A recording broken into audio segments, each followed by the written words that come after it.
Just the guy with the newspaper. Yeah. The voice. I can tell because it tells me if there's viewers or not. And when I see 0 viewers, I know that Yep, there's 9 viewers. Wait, There it is. go. There it is. Does it work? There it is. All right. We got it. All right, I'm going to start now. Thank God. Hey guys, welcome to MLG The Voice. We finally got our stream working right here. This is episode 3. I'm sorry I missed episode 2. I was too busy watching WWE SmackDown from Raleigh, North Carolina. You can go watch it right now, but you decided to stay here on Twitch TV/Real MLG The Voice and listen to us talk about Halo. So wrestling right now doesn't even matter. Fuck it. So I got my main man Spence here. We got Dursky over there. Got Faint right over there. We got Nubly.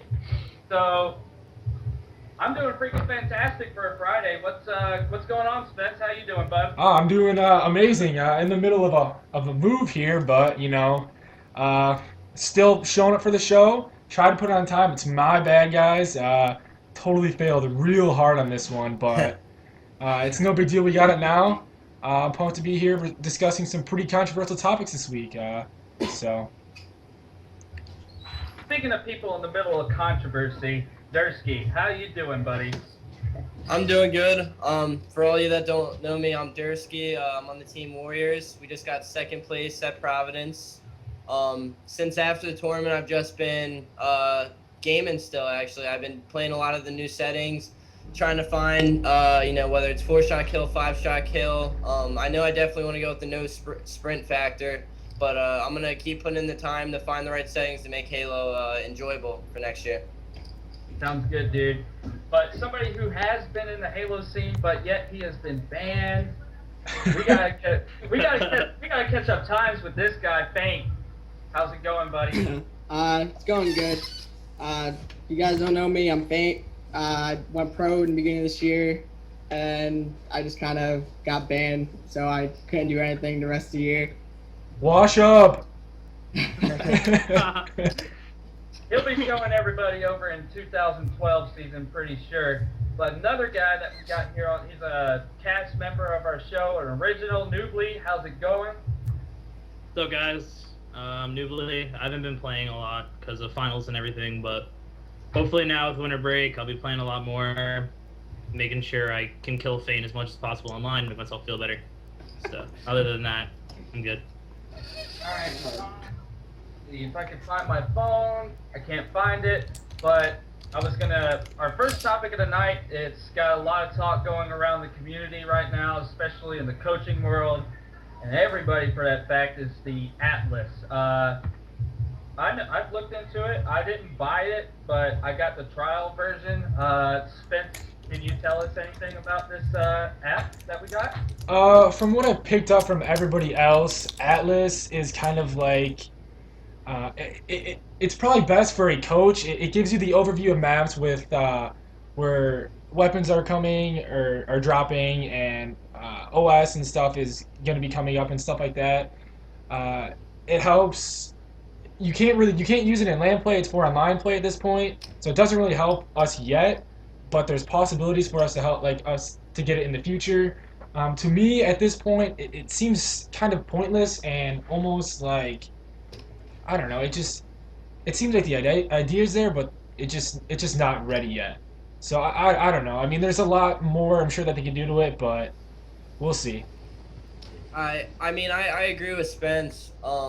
The idea is there, but I've learned little about Atlas since it really wasn't that type of a thing that really popped into my mind and made me think about it a lot. I just feel like Spence said, it's a good idea, but just right now I just don't feel like it's going to be good to use, unless obviously for the coaches only. And until obviously they get the LAN aspect of it down, it's not really going to be worth it from my point of view, at least. Yeah, I agree 100% with Dursky. Well, for all those that don't know what Atlas is, I have taken the liberty to go ahead and get the get the link here. I'm gonna post this in the chat. Noobly, do you know anything about Atlas and what it does? I have no idea. I've been living under a rock when it comes to Halo for the last week and a half. Okay. But from what you've said, well, I don't know. It's like it just gives you a 3D overview of the map.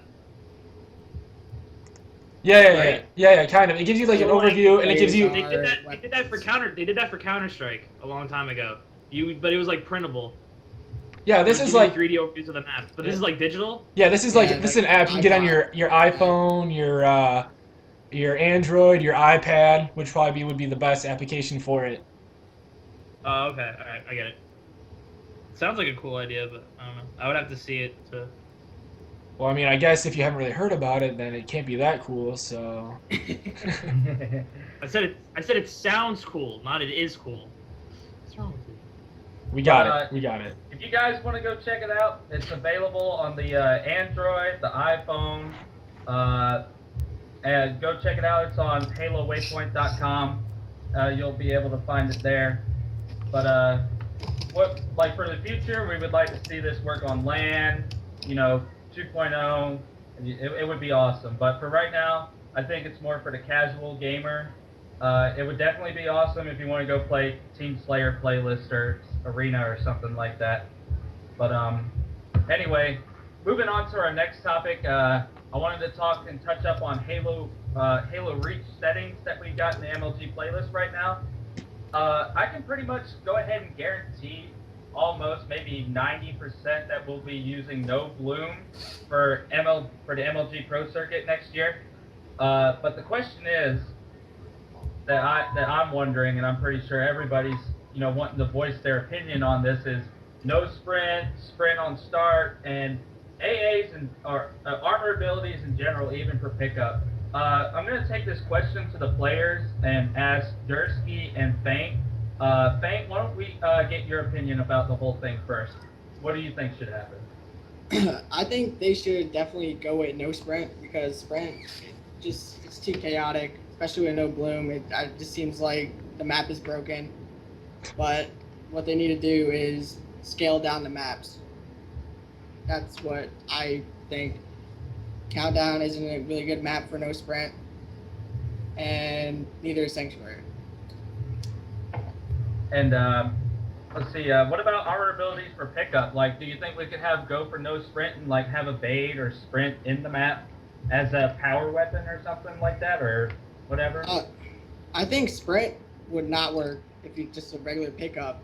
Even evade, evade is just you go across the map on pit instantly. If you ramp off a wall or freaking anything, I don't like evade. So I think we're going with the no sprint and no armor abilities from you. Dursky, what do you think about this whole thing?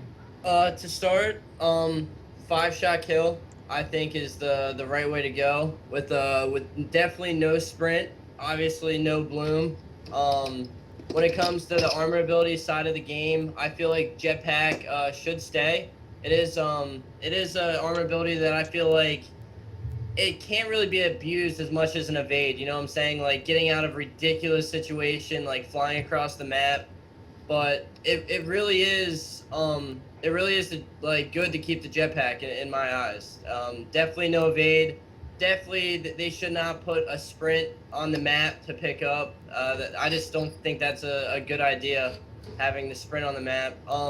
When it comes to the actual game types and stuff, I kind of want to bring back bomb. Zealot bomb, Sank bomb, great game types.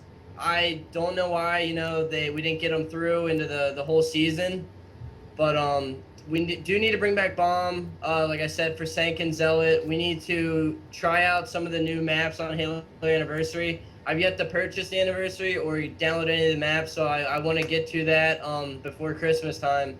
But in my eyes, the maps are very key right now. We got to find what's going to work well and look well from a spectator standpoint for this. And that's about everything I got about the settings for next season. I mean, All right. yeah, well, I agree with theirs. I've been gaming the MLG playlist pretty hard lately, and the thing that pisses me off more than anything is that goddamn evade. Like, you'll find some asshole that's just gonna whore the shit out of it, and it just it's so annoying. I mean, I like being that asshole. I mean, It's it funny. feels great. It feels great being able to evade and just do whatever the hell you want. But at the same time, when it happens to you, it's so frustrating. And I mean, I love the 5-shot kill as well.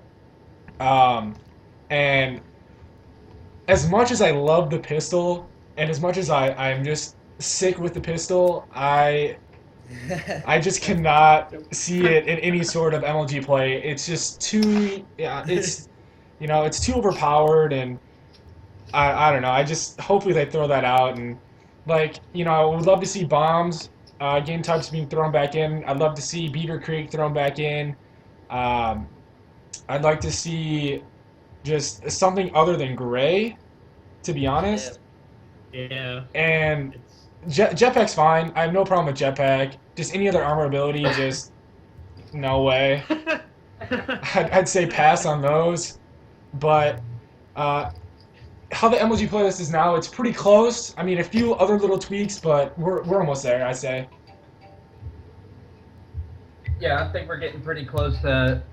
Well, like now here's another thing with no bloom and possibly whatever else they put in. Do you feel like that this is going to change the whole aspect of the game, where we find our pros and all players are going to find themselves in the same situation as the beginning of this year? It's either adapt or get owned or something like that.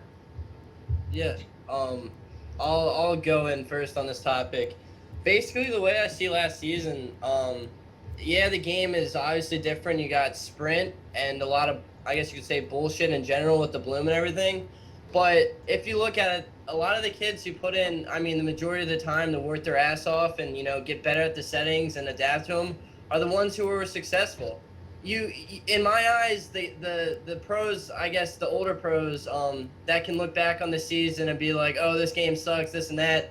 They weren't the ones who adapted, they didn't work their ass off as hard as they did back in the day in Halo 2, like when they were, getting up in the ranks. That's why I feel like it's going to change everything. Whoever's going to be playing the most, adapting to the game with no bloom are going to be the players that are going to shine next year and be successful and get the good placings. I got a question for you, Sean. Just so everybody knows, you finished second, and what kind of regimen did you go through, practice-wise and stuff like that, with you and your whole team in order to kind of reach that level? Basically, like I was put into a really, really difficult situation after Raleigh. If any of you guys didn't know, I was on Warriors back at Raleigh. The team was Strongside, Twilight, Snakebite, and myself. We decided to split ways. Snakebite and I stayed together, and Strongside and Twilight did their own thing. With this going on, Status Quo broke up, so I thought we did have kind of a team going for a little bit. Me, Flamesword, Ace, and Snakebite. That didn't go through. Status Quo got back together, and after that, Snakebite and I were kind of screwed. Snakebite was getting offers from Believe the Hype and other top teams, and I thank him for staying with me and not making that decision to team with those other teams. But after that, we looked at on paper, we had players like Clutch, Royal 2, Arcanum, Best Man, Tots, tons of players going into our minds of which would work. And I wanted to team with Royal 2 again. Kids, amazing. I teamed with them at Dallas at the beginning of the year. And it was up in the air. It was a ridiculous decision to pick our fourth, which was between Clutch, Best Man, like I said, Tots' name was in there, Squared's name was in there, a lot of leader, captain type players. And I never teamed with Clutch before. He has, a good resume. If you look at him through Halo 3 into Reach, he's also an amazing player, and I'm glad we made that decision to go with him because, as you can see, Orlando, we got third. We practiced our ass off online for that event, and then before Nationals, we got second, and as well, we practiced our ass off. And when it comes to how we worked, a lot of these teams went to LANs, focused on how to get better at the LANs, but in my eyes, I feel like LANs are somewhat overrated because if you're not putting in the right practice against the teams, you're not going to get the best benefit out of it. we practiced online against a variety of teams, and we would honestly try our asses off, because if we're not going to be playing the hardest we can,